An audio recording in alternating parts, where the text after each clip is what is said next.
सो hey guys, कैसे हो आप सभी लोग। यार उम्मीद करता हूँ सब ठीक ठाक होंगे और सब मज़े में होंगे। तो दोस्तों, आज के इस वीडियो में मैं आप लोगों को बताने वाला हूँ कि Realme XT के मोबाइल के अंदर मतलब अगस्त के महीने में सिक्योरिटी पेज का अपडेट आ चुका है।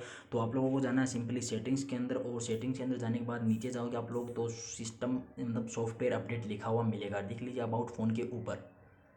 तो यहाँ पर आप लोगों को क्लिक करना है और यहाँ पर देख सकते हैं कि 493 MB का अपडेट Realme XT मोबाइल में आ चुका है। तो यहाँ पर this release includes Android security page and fix some known issues. तो मतलब कुछ ज़्यादा अपडेट खास नहीं है, तो मतलब डाउनलोड कर लेना आप लोगों को बस। तो यहाँ पर देख लीजिए सिक्योरिटी पेज अपडेट है, तो यहाँ पे डाउनलोड नाउ पे आप लोगों को क्लिक करना और फिर यहाँ पे कंटिन्यू पे आप लोगों को क्लिक कर देना है।